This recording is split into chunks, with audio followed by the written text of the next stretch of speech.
రండి చూద్దాం. హల్లెలూయా. హల్లెలూయా. ఈ లెంటలో ఈరోజు ఎన్నో రోజైంది? 82వ రోజు.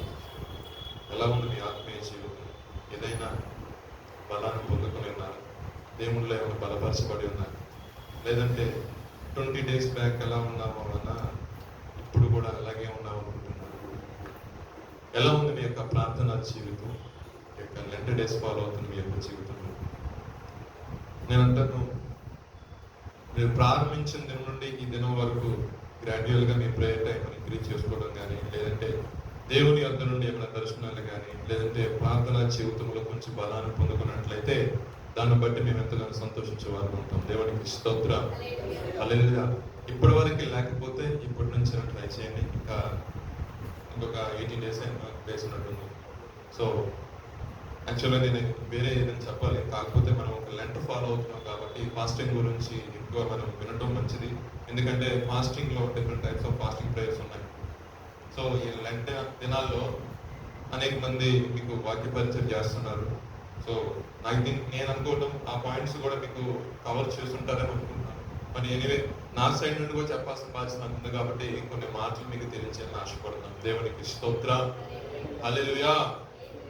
దేవుని యొక్క పరిశుద్ధ గ్రంథంలో చాలా మంది ఉపవాసం నుండి ప్రార్థన చేసుకొని దేవుని యొద్ద నుండి పొందుకొని ఉన్నారు. కొంతమంది జీవితంలో చూసినట్లయితే చావో రేవో అన్న సందర్భాలు కూడా రావడం జరిగింది. ఆ సమయాల్లో దేవుడు ఏ రకంగా వారి పట్ల కార్యం చేస్తున్నాడో కొన్ని మాటలు చూసుకుందామంటే ఒక 10-15 నిమిషాలు సమయం, ఎందుకంటే 25 నిమిషాలు అయింది. ఒక 10 నిమిషాలు వర్తమానం చూసుకుని మనం ముగించుకుందాం. ఎస్తేరు గ్రంథము 3వ అధ్యాయం 5వ వాక్యము 4 నుంచి చదివినట్లయితే మనకు కొంచెం అర్థమవుతుంది. Page number 416. ఈ ప్రకారం వాళ్ళు ప్రతిదినము అతనితో చెప్పుతూ వచ్చినాను, అతడు వారి మాట చెవిని పెట్టకపోయాను కనుక రాజు ఏం చేస్తాడంటే హామానికి ఒక పెద్ద పోస్ట్ ఇచ్చిన తర్వాత అతను ఏం చేస్తాడంటే ఆ యొక్క రాజ్యనగర్లోకి ప్రవేశిస్తున్నప్పుడు ఆ రాజ్యమందులో ఉన్న ప్రతి ఒక్కరు కూడా ఆయనకు నమస్కరిస్తున్నారు.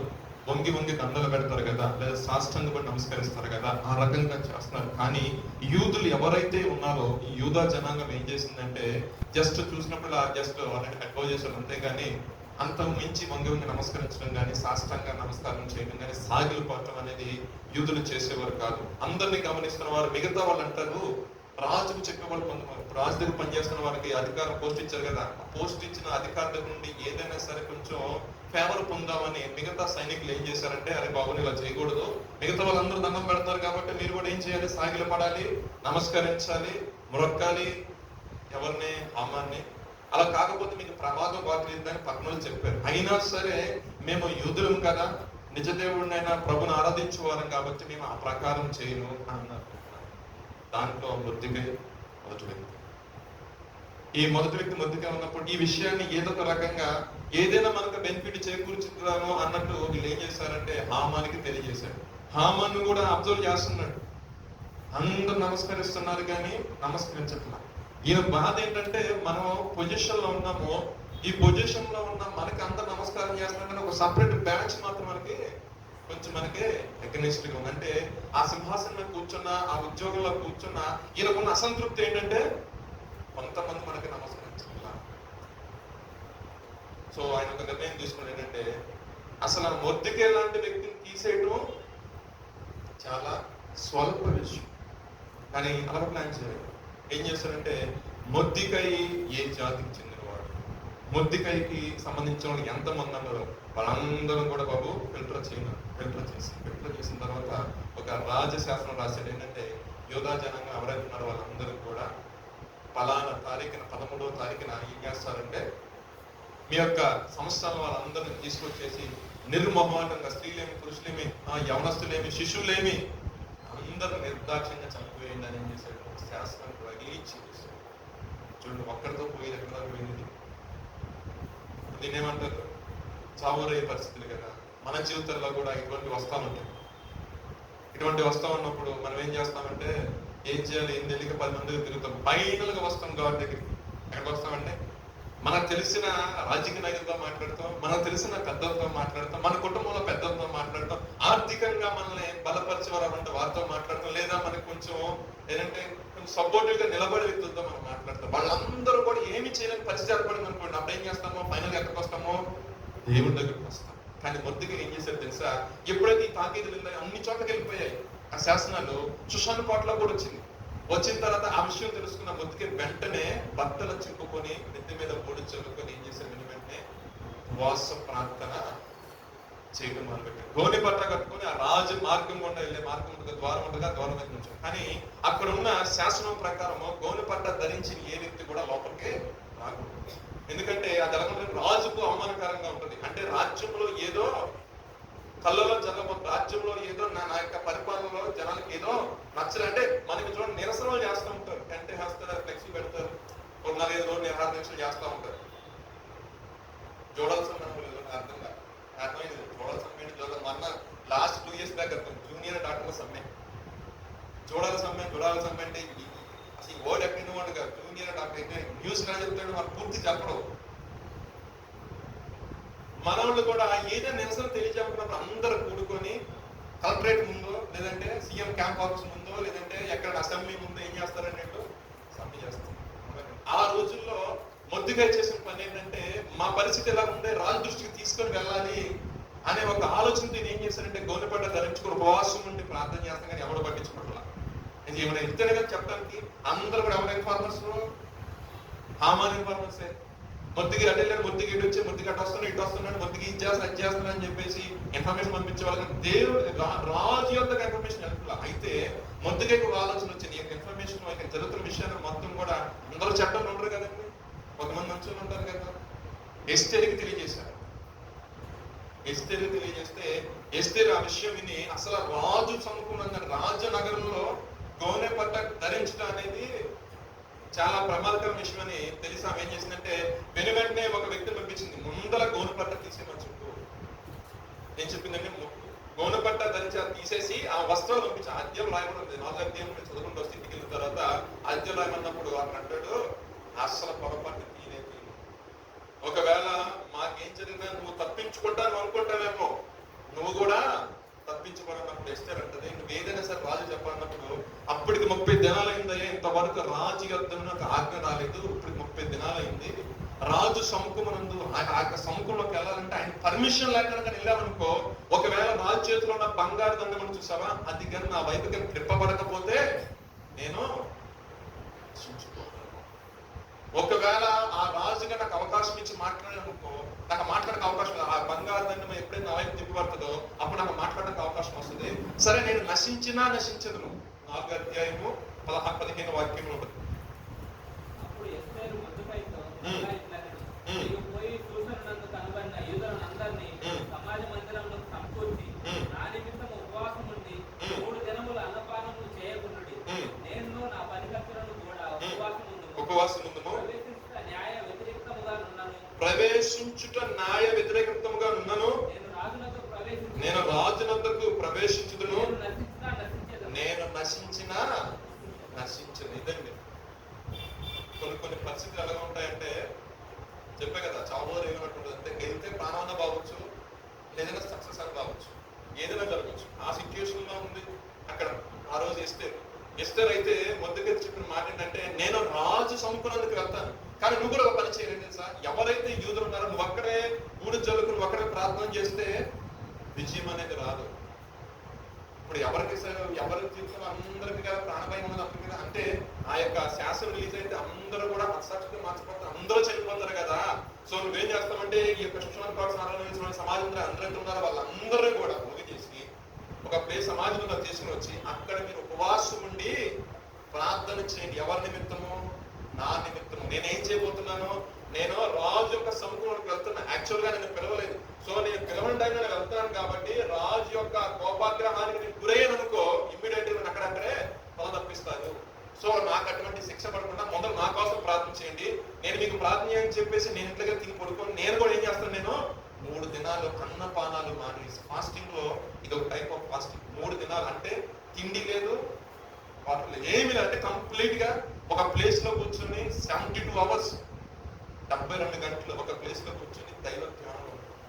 ఇప్పుడు ఆమె చేస్తున్న పని తాను పని చెలికెత్తులు అందరూ కూడా కూర్చొని ఉపవాసం ప్రార్థన చేశారు. 5వ అధ్యాయం స్టార్టింగ్ చదువుతాం. చదవండి ఒకసారి.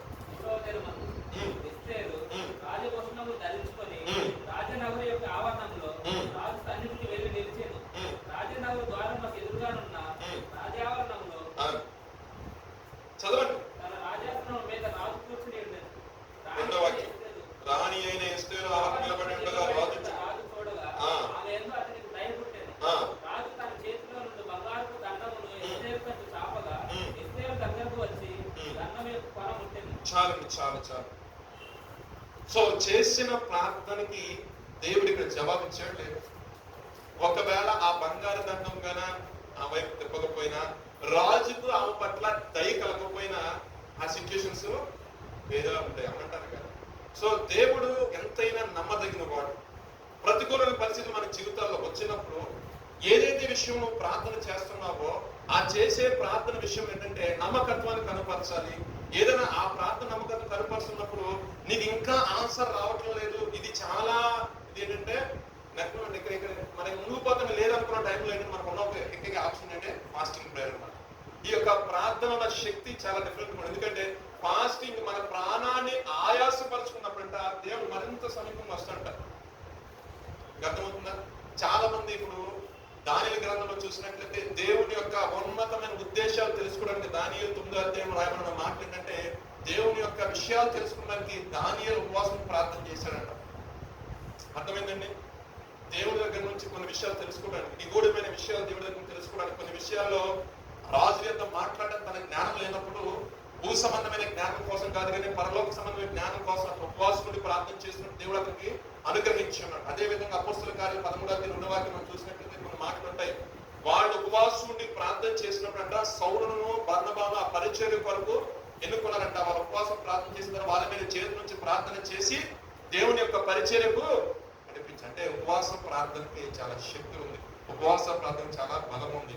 ఏదైతే విషయాల్లో మీకు బ్రేక్ ఆ విషయాల్లో పురోగతి సాధించలేకపోతున్నారో ఆ విషయాల్లో మనం ఉపవాసం ప్రార్థన చేస్తున్నప్పుడు దేవుడు మనకి ఏం చేస్తానంటే గొప్పగా మనకి బ్రేక్ త్రూ అనేది దేవుడు ఇస్తాడు. తన యొక్క జీవితంలో చూసంటే ఎస్తేరు తాను ఫాస్టింగ్ చేసింది. అదే విధంగా దేవుడి యొక్క మొరపెట్టింది, రాజు యొక్కకు వెళ్ళింది, రాజు యొక్క దయ పొందింది, రాజు యొక్క బంగారు దండం తన వైపు తిప్పబడింది, తను ముట్టుకుంది, తర్వాత మాట్లాడింది. ఆమె మాట్లాడడానికి దేవుడు గొప్ప అవకాశం ఇచ్చాడు. ఎక్కువ కూడా విస్తారంగా ఏం మాట్లాడలేదండి. దేవుడు ఇచ్చిన జ్ఞానం బట్టి బిందుకు రమ్మంది. ఈ మధ్యలోనే దేవుడు తనకు మంచి ఆలోచన ఇచ్చాడు. ఆ ఆలోచన ఏం చేసిందంటే అక్కడ ఇంప్లిమెంట్ చేసింది. ఏదైతే ఈ హామాన్ ఉన్నాడో ఇంటికి వెళ్ళిపోయి చెప్పాడు తన భార్యతో, ఇంకేముంది నా అంత గొప్పవాడు లేడు, నా అంత వీరుడు లేడు, నా అంత శూరుడు లేడు అని చెప్పేసి బంధువులు అందరిని పిలిచాడు. తన కలిగిన పరివారం మొత్తం పిలిచాడు. అధ్యాయం చివరిలో ఉండదు చూడండి. చివరి 12, 13, 14 వచ్చి ఇంటికి వెళ్ళి తన తోబుట్టులు అందరూ పిలిచాడు, తన కొడుకుల కుమార్తెలు అందరూ పిలిచాడు. వెళ్ళి చాలా గొప్పగా చెప్పుకొని అంటాడు. అంత బాగానే ఉంది కానీ ఆ మొద్దుగా చూస్తుంటే నా ఒళ్ళు మండిపోతున్నాడు మన లాస్ట్. అర్థమైందా? ఎందుకలా ఈ బాధ అంటే ఈవెన్ రాణిగా నన్ను భోజనం పిలిచాడు కానీ ఆ యొక్క ఇంటికి వెళ్ళాలని వస్తాను ఆ గుమ్మం దగ్గర కూర్చున్నాడు. ఆయన చూస్తుంటే నాకు కోపం ఆగట్లేదు. ఏం అడగలేదు కదా. కొంతమందికి ఏంటంటే భక్తి చేస్తున్న చూసి కొంతమందికి ఒళ్ళు మండిపోతా ఉంటుంది. పరిశుద్ధంగా జీవించిన వాళ్ళని చూస్తుంటే కొంతమందికి ఏంటంటే వాళ్ళకేమో ఏదో మంటలో ఏదో అగ్ని పరిపెట్టలేకపోతుంటారు. కొంతమంది మొద్దుగా ఏం చేయలేదు. తనకు ఏదైతే నియమం ఉందో, తనకు ఏదైతే నిబంధన ఉందో ఆ నిబంధన ఉన్న వ్యక్తి చూడండి. ఒకడు దేవుని యొక్క నిబంధనలు ఉన్నప్పుడు ఒక అపాయకరమైన పరిస్థితులు వాటిల్లినప్పటికీ కూడా దేవుడి చిత్తంలో వారు ఉంటారు కాబట్టి, వారి కొరకు విజ్ఞాపన చేసే వాళ్ళు ఉంటారు కాబట్టి, వారు నిత్యము దేవుని యొక్క అడుగులు నడుస్తున్నారు కాబట్టి దేవుడే ఖచ్చితంగా వారి విషయాల్లో సహాయం చేస్తారంటానికి ఇదొక నిదర్శనం అన్నమాట. నిజంగా ఆ మొద్దుకాయని తలుసుకున్నప్పుడల్లా ఈ హామానికి ఏంటంటే ఒక విపరీతమైన కోపం వస్తుంది. చెప్తున్నట్టు తన భార్యకి ఎంత బాగుంటారు. ఒక మంచి సంస్కారవంతురాల భార్య అయితే ఏమంటది, సర్లే అతని నుంచి వదిలేసి యూదులు అంటున్నావు, వాళ్ళకి నియమాలు వేరేగా ఉంటాయి, వాళ్ళ గురించి మనకి అనాలి కదా. ఏమేమని తెలుసా, ఒక పని చెయ్యి, 33లో 43లో చక్కగా ఉరికి ఒకటి చేసేసి దాని మీద ఉరి తీసే ఫస్ట్. చూడండి, కొంతమంది భార్య అక్కడ ఆమె యొక్క ఆలోచన మంచిగా ఉన్నట్లయితే హామాను యొక్క మనసు మారేదే అంటారు కదా. సరే ఏదో మిస్టేక్ చెప్పి మా ఆవిడ కూడా చెప్పింది అర్థం కాదులే, ఏదో నిజంగానే ఒక ఆలోచన కలిగేది నాకు అనిపించింది ఆ వాక్యం చదివినప్పుడు. కానీ ఆమె ఏమందంటే బహిరంగంగా అందరూ చూస్తుండగా ఉరికి చేయించి సిద్ధపరిచి దాంట్లో తీసేయండి. చూడండి, ఒక్కొక్క నోట్లో నుంచి ఆశలు వచ్చుకొని ఇప్పుడు మీరు ఒక మంచి మనసు ఆలోచిస్తే నిజంగా మంచిగా ఉంటుంది. ఏదైనా సరే దాని సరళ మాట్లాడదు, దేవుడు మనకు బట్టి సమయం విస్తారంగా ఉన్నారు. సో ఇక్కడ జరిగిన విషయం ఏంటంటే నెక్స్ట్ 6వ అధ్యాయం స్టార్టింగ్ వచ్చేసరికి రాజుగారికి నిద్ర పట్టలేదండి ఈ ఫాస్టింగ్ వల్ల. ఏం జరిగిందంటే రాజుగారికి నిద్ర పట్టకపోగా ఆ గ్రంథాలు మొత్తం చదువుతున్నప్పుడు మొర్దెకై ఏదో మేలు చేశాడంట రాజుగారు, అది మొత్తం బయటకు వచ్చింది. సో రాజుకు ఒక ఆలోచన వచ్చింది ఏంటంటే ఒక వ్యక్తిని గణపరచాలంటే హామను ఏం చేయాలి అని అడిగేసరికి హామన్ అనుకున్నారు ఈ రాజ్యం అంతట్లో గణపరచాల్సి వస్తుంది, అన్ని గణపరుస్తారు, ఇంకెవరు అనుకుని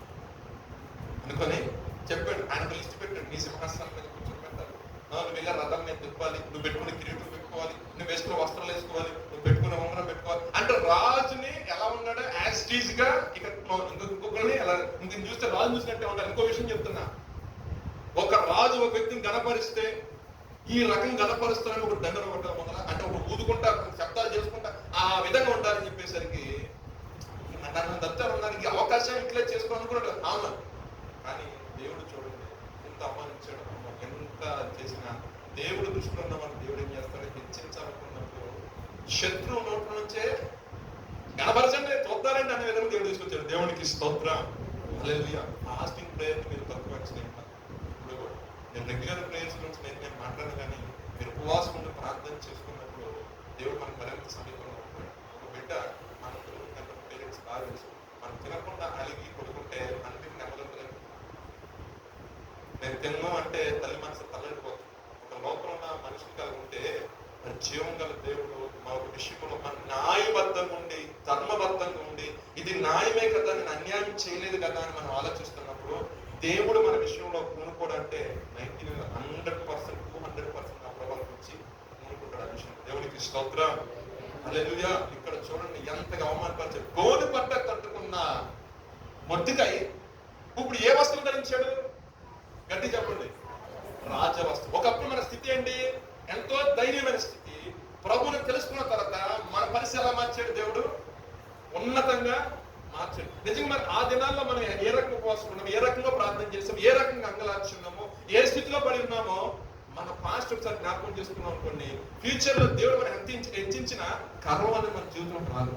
క్రైస్తవుడు కోల్పోయింది తన యొక్క ఆత్మీయ జీవితంలో పడిపోవడానికి కారణమైన గర్వం వచ్చిందనుకోండి, నాకేంటి అనే విధానం వచ్చిందనుకోండి, నాశనానికి మన స్టెప్ మనం వేసుకున్నట్టు.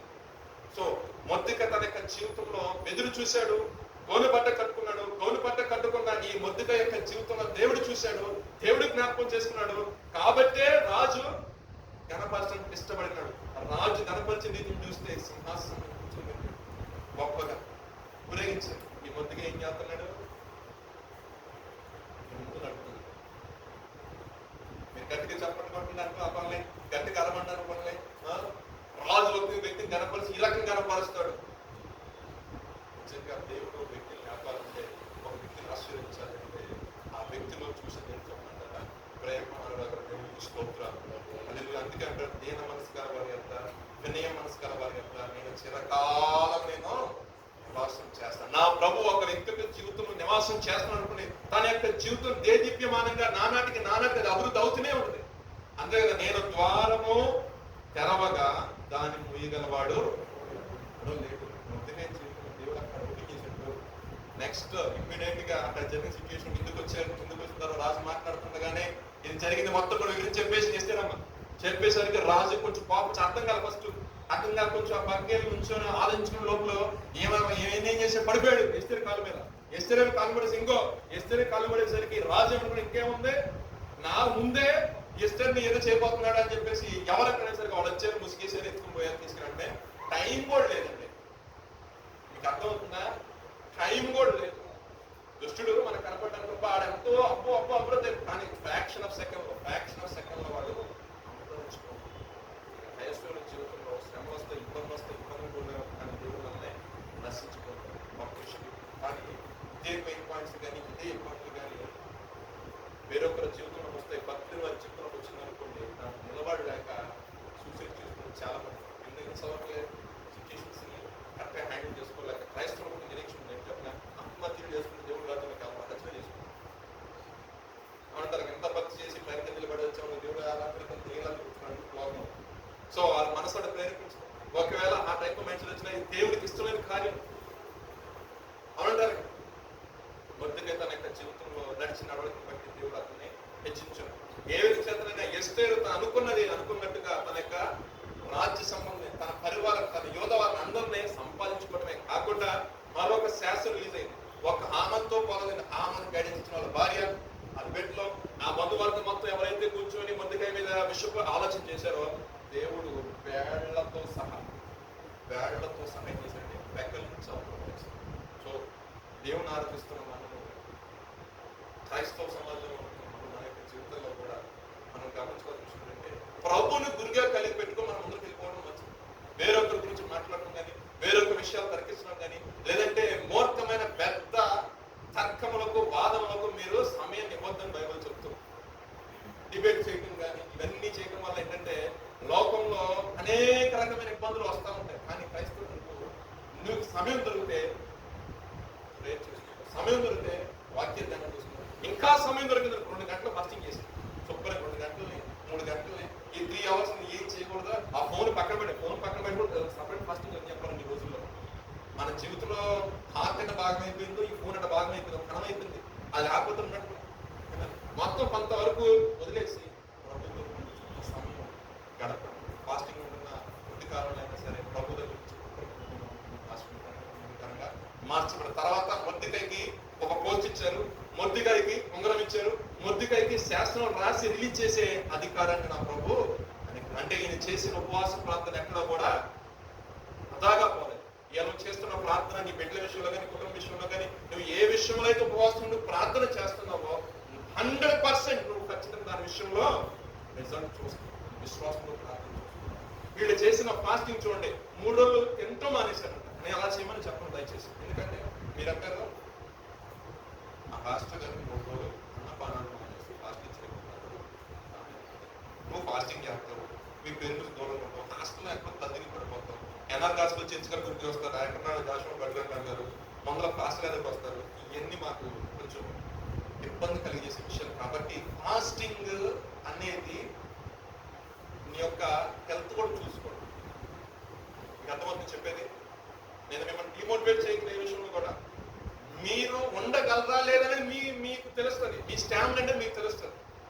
అర్థమవుతుంది లేదా? 3 రోజుల ఉపవాసం ఉండి మీరు నీరసం వచ్చి పడిపోయారు అనుకోండి, రేపొద్దున ఎందుకు పడిపోయారంటే మీ పక్కన అమ్మలకి ఏం చెప్తారంటే ఇక అమ్మాయి ఉపవాసం ఉంటే పాస్టర్ గారు చెప్పారంటే ఇప్పటికే పాస్టర్ గారు అంటే దుమ్మెత్తిపోతున్నారు జనాలు బయట. అటువంటి పరిస్థితి. సో నేను చెప్పేది ఏంటంటే ఏ విషయంలో సరే మీరు చేసుకుంటున్న మీద మీరు చేసే ప్రార్థన, మీరు చేసే ఫాస్టింగ్ ప్రేక్షణ దేవుని నామానికి అవమానకరంగా కాకుండా దేవుని నామాన్ని ఘనతిస్తాను మీరు చేశారంటే అది మీకు ఆశీర్వాదం, మీకు దీవెన. మనుషులు ఏదనుకుంటారు, మనుషులు ఏదైనా ముఖస్తులు చేశారంటే అది దానివల్ల వచ్చే ప్రయోజనం శూన్యం, దానివల్ల వచ్చే ఫలితం కూడా శూన్యం. అందుకే మీరు ఉపవాసం ఉన్నప్పుడు మీ ముఖం గడిపి మీ తలనంటుకొని రహస్యమని చూచి నీ తండ్రి నీ ప్రతిఫలం ఇచ్చినట్లు మీరు ఉపవాసం ఉండి మీరు తలుపేసుకుని గడిపెట్టుకుని ప్రార్థన చేసుకుని ఎంత సమయం ప్రార్థన చేస్తే అంత సమయం ప్రార్థన చేసుకుని ప్రశాంతంగా వచ్చి తిరగకుండా తిని, అంతేగాని ఒక పక్కన ధ్యానం ఇస్తూ ఉంటుంది, మనసు లాగెడతా ఉంటుంది. ఏం రాస్తుంది గంట గడియారం చూసుకుంటా అటు బిర్యానీ కొడుతున్నారు కదా, సాయంత్రం బిర్యానీ తినాలి కదా, ఏదో తినాలి కదా అన్న ఆలోచనలో ఉన్నాం అనుకోండి, మన యొక్క జీవితంలో అభివృద్ధి పెరుగుతుంది. మన యొక్క జీవితంలో ఫలితం అనేది వాసన మనసు మరింత సమీపంగా మన స్పిరిచువల్ గా మనం కొంచెం ఇంక్రీజ్ అవ్వడం. సో ఈ విధంగా ఎస్తేరు యొక్క జీవితం యొక్క గ్రంథం ద్వారా తెలియజేస్తుంది. ఒక మాట చెప్తారు, ఏలియా తన యొక్క జీవితంలో కూడా బయలు ప్రవక్తను సంహరించిన తర్వాత ఏం జరిగిందండి, ఆయన ఒక ప్రాంతానికి వెళ్ళిపోయాడు. యెజబెల్ ఏం చేసింది, శాస్త్రం రిలీజ్ చేసింది, నిన్ను అబ్బాయి ఇంకేం లేదు అబ్బాయి, నీ వల్ల చాలా ఇబ్బందులు వస్తున్నాయి బాబు, నేను తీసేద్దాం ఆర్డర్ పాస్ అయింది. ఆయన ఏం చేయాలి అర్థం కాదు, అరణ్యంలోకి వెళ్ళిపోయాడు. బదిరోక్షం మీద కూర్చొని ప్రార్థన చేసుకుని అయ్యా నేను పెద్ద గొప్ప ఏం కాదు, నా ప్రాణం తీసేసుకోవా, నువ్వు తీసుకోవడానికి నువ్వు ఇమ్మంటే ఇవ్వడానికి దేవుడు ఏం చెప్పాలంటే మనలాగా ఎమోషనల్గా ఆలోచించిన అంటారు కదా, దేవునికి స్తోత్రం హల్లెలూయా. నేను తల్లి గర్భంలో వేసినప్పుడు ఆయనకు ఒక ప్రణాళిక, ఆయనకు ఉద్దేశము, తను నీ పట్ల ఏం కలిగిన అవన్నీ కూడా ఆయనకు ఆలోచనలు ఉంటాయి. సో తీసేసుకోవడం నేను ఇమ్మంటే అక్కడ ఉండదు మనుషుల్లాగా. ఏదో కోపం వచ్చినప్పుడు సంతోషం వచ్చినామో బంగారు తిరిగి వేయడం, కోపం వచ్చిన తల తీసేయడం, ఆ రకంగా ఉండదు ఆయన దగ్గర.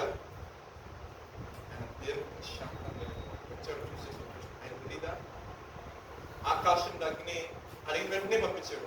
ప్రాణం తీసేయమని ప్రాణం తీసేవచ్చుగా, వెంటనే అన్నాడు ఆయన, ఏం మాట్లాడాలి తీసేయమన్నాడు, ప్రార్థన చేసాడు. ఐదారు సమస్యలు అరణ్యంలో పడిపోతే ఆయనే వచ్చాడు, ఆహారం పెట్టాడు, చక్కగా నీళ్ళ పుట్టి పెట్టాడు, ముఖం పెట్టాడు. ఒకసారి చెప్పాడు, రెండోసారి మించిన ప్రయాణం ఉందయ్యా.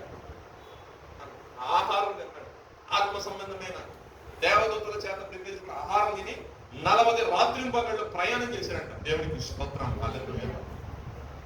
40 రాత్రింపగళ్ళు ఏమీ తినకుండా ప్రయాణం చేసి ఒక గుహలో కూర్చున్నప్పుడు దేవుడు యెహోవా వాక్యం ప్రత్యక్షంగా మాట్లాడింది. మొదటి రాజుల 19వ అధ్యాయం మాట్లాడి సో దేవుని యొక్క వాక్కు ఆయన ప్రత్యక్షమైనప్పుడు అంటాడు, ఇశ్రాయేలు వారందరూ కూడా నీ నిబంధన తోసేశారయ్యా, అసలు నీకు ఇష్టంగా జీవించట్లేదు, వాళ్ళ ఇష్టానుసారం వాళ్ళు జీవిస్తున్నారు, జీవించడం పోగా నీకు నన్ను చంపడానికి ప్రయత్నం చేస్తాను, నేను ఒక్కడే మిగిలినయ్యా. ఈయన దృష్టిలో ఏం చెప్తున్నాడు, నేను ఒక్కడే మిగిలిన తర్వాత దేవుడు అన్నాడు, అయ్యే బాబు ఎక్కడ కాదు, నువ్వు పలానా పర్వతం మీద రాను. ఈయన వెళ్ళిపోయి ప్రిపేర్ అయిపోయాడు. దేవుడు ఎలా వస్తాడు, శబ్దం చేసుకుంటూ వస్తాడు. దేవుడు ఎలా వస్తాడు, దుమ్ములతో చేసుకుంటూ వస్తాడు. దేవుడు ఎలా వస్తాడంటే ఎలా వస్తాడు. నిజంగా అలాగే జరిగింది, కానీ అక్కడి నుంచి దేవుడి యొక్క స్వరం వినపడలేదు. అదే లాస్ట్ వస్తూ ఉంటారు. ఆయన ఎక్స్పెక్ట్ చేసినట్టు దేవుడు స్వరం ఏదో గొప్పగా వినపడుతుంది అనుకోలేదు. చాలా సైలెంట్ గా ప్రియ కుమారుడా అన్నట్టు మాట్లాడు. దేవునికి స్తోత్రం. హల్లెలూయా. ఆయన ఏం ఎక్స్పెక్ట్ చేశాడంటే, నో ప్రియ కుమారుడు అని పెద్ద పెద్ద ఉరుములు సౌండ్ వద్దాను ఆయన ఎక్స్పెక్ట్ చేశాడు. లేదా బండల బద్దలు అయిపోయి ఆయన స్వరం వస్తాయని ఎక్స్పెక్ట్ చేశాడు. అన్ని జరుగుతున్నాయి, భూకంపం కూడా వచ్చింది అక్కడ, కానీ అక్కడ ఆయన స్వరం వినపడాలి. చాలా మిక్కిలి నిమ్మలమైన తర్వాత ప్రభు మాట్లాడాడు. దేవుడికి స్తోత్రం. నీ యొక్క జీవితంలో ఒడిదుడుకులు ఉన్నప్పుడు దేవుడు మాట్లాడతాడు. నువ్వు టెన్షన్ ప్రార్థన చేసి దేవుడు ఖచ్చితంగా మాట్లాడు. నువ్వు ప్రశాంతంగా కూర్చొని నువ్వు ప్రార్థన చేసి, ప్రభు ఏంటి నీ చిత్తమని ప్రార్థన చేసి కొద్దిసేపు అలా కూర్చున్నప్పుడు నా ప్రభు యొక్క స్వరం నీకు వినపడింది. దేవుడికి స్తోత్రం. నా ప్రభు యొక్క ఆలోచన నీకు కలిగి చేస్తాడు.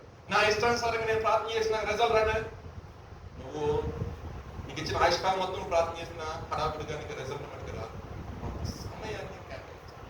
సమయాన్ని కేటాయించి ప్రార్థన చేసి ఎదురు చూడాలి. ప్రార్థన చేసి ప్రార్థన చేసి వెళ్ళిపోతా ఉంటారు. కొంచెం సమయం వెయిట్ చేయాలి. నా దేవుడు స్నేహితుల ద్వారా మాట్లాడతాడు, నా దేవుడు ఏదో ఒక సేవకుడు ద్వారా మాట్లాడతాడు, నా దేవుడు ఇంకా విధంగా చెప్పిన ఈ 2 క్లోజ్ అయిన వాక్యం ద్వారా నా ప్రభుతో మాట్లాడు. ఆ విశ్వాసం మనలో ఉండాలి. ఆ విశ్వాసం అది హడావుడిగా ప్రార్థన చేస్తున్న ప్రాంతంలో ప్రార్థన చేస్తాడు. మిక్కిలి నెమ్మది అయిన తర్వాత ప్రభు మాట్లాడాడు.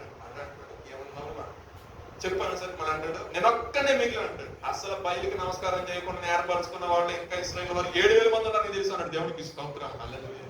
నువ్వు ఒక్కడ విన్నాను బాబు, ఒక్కడ కాదు 7,000 మంది ఉన్నారన్నాడు. 7,000 మంది ఉన్నప్పటికీ నేను ఏర్పరచుకున్నాను దాచి అంటే దేవుని యొక్క ఏర్పాట్లో చాలా మంది ఉన్నారు. దేవుడు దాచిపెట్టిన వారు, మరుగుపరిచిన వారు చాలా మంది ఉన్నారు. నీతిగా నిజాయితీగా దేవుని పక్షాన పోరాటాన్ని, దేవుని కొరకు సేవల పరిచయంలో దేవుని కొరకు నిలబడే వాళ్ళు, దేవుడి చేత ఏర్పాటు చేయబడిన ఒక సమూహము దేవుడు ఆల్రెడీ వారిని దాచిపెట్టే విషయం. ఏ విషయంలో కూడా అందరికీ మనస్తుంది. ఏ విషయంలో కూడా అందరికీ మనకు ఆ విషయం మనం గమనించుకోవాలి. తర్వాత అంటాడైనా ఇది అయిపోయింది కదా, ఈ 40 దినాలు అయిన తర్వాత మనకి ఏమన్నాడు సార్, నెక్స్ట్ ఇంకొక అభిషేకించుకున్నాడు. దేవునికి స్తోత్రం. హల్లెలూయా. ఈ 40 days అయిపోయిన తర్వాత అన్న మాట్లాడేది ఆయన మాట్లాడేవాడు సార్, నీకు పలానా ప్లేస్ వెళ్తున్నావు కదా, అక్కడికి వెళ్ళి ఎలీషా అని ఒక వ్యక్తి ఉంటాడు, ఆ ఎలీషాని నీకు బదులుగా. ఎందుకని ఎలీషా మామూలుడు కాదు, మాకు 2 పాలాత్మలు కావాలి ఆశ కలిగిన వ్యక్తి. పిలిచినప్పుడు ఎక్కడ మళ్ళీ తిరిగి జీవన సంబంధమైన వ్యాపార వైపు తిరగాల్సి వచ్చిద్దామని చెప్పేసి తన జీవనాన్ని కలిగజేస్తున్న ఆ ఎద్దున్న వాటన్నిటిని ఏం చేశాడు, యెహోవాకి అర్పించేసి పూజలు పెట్టేసి ఏలీ రమ్మన్నాడు కదా ప్రవక్త అని చెప్పేసి వెళ్ళిపోయాడంటే. అందుకే లాస్ట్ ఏమంటుంది సార్, తల్లిదండ్రులు కూడా ఇచ్చేసాడంట. ఆయన ఏడ్చి నా తండ్రి అని ఎలీషా ఏలియా విషయంలో అంటే మా తల్లివైనా ఒకసారి చేయబట్టిన తర్వాత దేవుడు చేయబట్టిన తర్వాత మళ్ళా లోపల తిరిగి మనసు అనేది మనకి కలగదు. మన యొక్క ఆత్మీయ జీవితంలో లోకం అనేకమైన వాళ్తూ ఉంటాయి, అనేకమైన మనకు అట్రాక్ట్ చేస్తూ ఉంటాయి. కానీ మనం వాటిని అధిగమించి మొదలుకెళ్ళాలంటే ఒక ఫాస్టింగ్ ప్రేయర్ దేవునికి ఇష్టం. హల్లెలూయా. సో ఇక్కడ 2 విషయాలు ప్రార్థన జ్ఞాపకం చేసుకోవాలి. ఏలియా జీవితం అన్నట్టు ఎస్తేరు ఎస్తేరుకి సంతోషం కలిగింది. ఎస్తేరుకి తను చేసిన ప్రార్థన దేవుడు జవాబిచ్చినాడు. ఎస్తేరు రాజు యొక్క దయ పొందుకుంది. మొద్దిగా యొక్క తన యొక్క జీవితం గౌనుపడ్డ కట్టుకుని ద్వారం దగ్గర కూర్చుని మొద్దిగా స్థితి ఇప్పుడు రాజు పక్కన ఏం చేశాడంటే ఒక సపరేట్ ప్లేస్ చేసిన దాంట్లో కూర్చున్నాడు. అక్కడ రాజాగిరి రిలీజ్ చేసి గొప్పగా దేవుడు అతన్ని ఒక అధికారిగా అతన్ని దేవుడు నియమించున్నాడు. నా ప్రాణం పోయినా పర్లేదు, గొప్ప కాదు, నా ప్రాణం తీసేసుకున్న ఏలియా ద్వారా దేవుడు ఏం చేశారంటే తనకంటే 2 రెట్ల ఆత్మ కలిగి దేవుడు కార్యం జరిగించి ఒక వ్యక్తిని అభిషేకించే రీతిలో ఆ 40 దినాలు నేర్పించి దేవుడు నడిపించి, ఈ రకంగా చూసిన పరిశుద్ధ గ్రంథం 40 సంవత్సరాలు అరణ్యంలో నలగొట్టాడు మోషేని దేవుడు. తర్వాత 6 లక్షల కాపులను దేవుడు పెట్టాలి. చాలా మంది నాకు ఫాస్టింగ్ ప్రేయర్ అనేది చాలా విలువైంది. మీరు ప్రాముఖ్యమైన సమయంలో మనం ఓన్లీ ఫాస్టింగ్ ప్రేయర్ చేసుకుంటాం కాబట్టి వ్యక్తిగతంగా ఏ అంశం నిమిత్తం మీరు ప్రార్థన చేస్తున్నా ఆ అంశం విషయంలో పట్టుదల ప్రార్థన చేయండి. 100% ఈ 40 days అయిన తర్వాత ఆ విషయంలో రిజల్ట్ చూస్తురుగాక. ప్రార్థన చేసుకుందాం.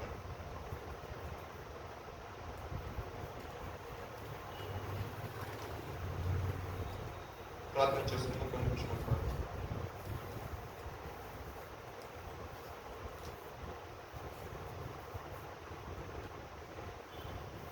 కొన్ని నిమిషాల పాటు ప్రభుత్వం కనికరించిన సమయం బట్టి హృదయపూర్వకంగా విన్న వర్తమానాలు గోనెపట్ట ధరించుకొని రాజు గారి యొక్క ద్వారము దగ్గర పడి ఉన్న మొద్దుక యొక్క జీవితాన్ని ఒకసారి తలపోసుకొని ఆయన చేసిన ఉపవాస ప్రార్థనను బట్టి గోనెపట్ట కట్టుకుని ప్రభు సన్నిధిని తను తగ్గించుకొని కాల్చిన కన్నీటిని బట్టి తానొక్కడే కాదు కానీ తన తోటి యోధా వారందరూ కూడా చనిపోతున్నారని ఒక బాధ కలిగి ఆ విషయం తెలుసుకున్న వెంటనే ప్రభు మా యొక్క కృప చూపించమని, మా యొక్క జాతి వారిని, అదేవిధంగా మా యొక్క బంధువర్గాన్ని, మా తోటి వారిని అందరి విషయంలో సహాయం చేయవారు ఒక వ్యక్తి కోరుకున్నప్పుడు దేవుడు తన యొక్క ఆత్మ సంబంధమైన జీవితాన్ని మెచ్చి ఏ రకంగా అయితే శాసనాన్ని మార్చి ఉన్నాడో, రాజ ఆజ్ఞను మార్చి ఉన్నాడో, నువ్వు తగ్గించుకొని నీ కుటుంబ వారే కావచ్చు, నీ తోటి బంధువుల విషయంలో కావచ్చు, లేదంటే నీ తోటి స్నేహితుల విషయంలో ఎవరి విషయంలో ప్రార్థన చేస్తున్నావో వారి విషయంలో ఉన్న ప్రాణ భయాన్ని తొలగించే దేవుడు, మరణపు ముళ్ళను విరిచే దేవుడు,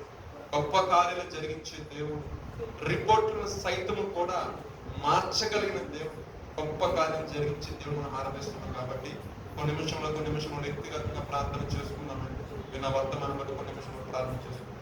పరిశుద్ధ శివాధిపతి మీకు స్తోత్రాలు చెల్లిస్తున్నాం. ఓ శ్రేష్టమైన వర్తమానం ద్వారా మాతో మీరు మాట్లాడినందుకు మీకు వందనాలు ప్రభా.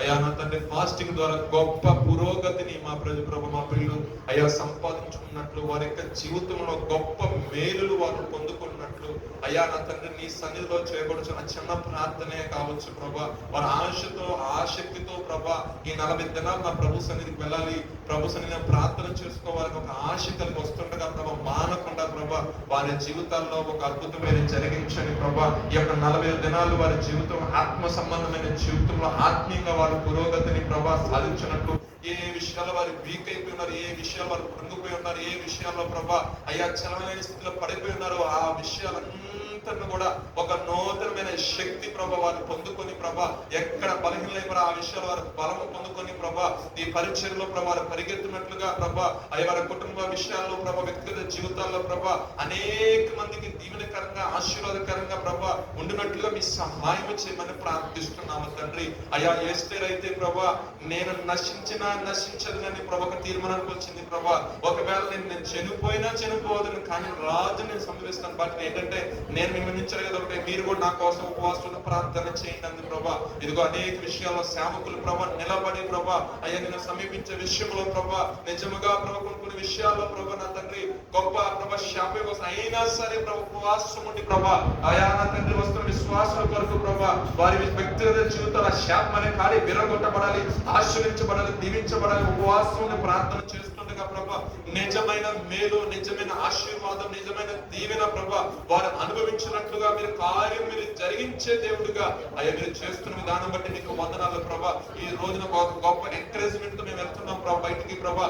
ఆనాడు ప్రభా మొదటిగా విషయంలో సహాయం చేసిన తండ్రి, ఆనాడు ఎస్తేరు విషయంలో సహాయం చేసిన గొప్ప దైవమా, ఆనాడు ఏలియా విషయంలో గొప్ప కార్యం జరిగించిన గొప్ప తండ్రి. ఈ ప్రత్యేకమైన సమయంలో ప్రభా నీ మాటలు వింటున్న వారి ప్రతి ఒక్కరి జీవితంలో కూడా ఒక ఉన్నతమైన కార్యం మీరు జరిగించబోతున్నందుకు మీకు స్తోత్రం నాయన.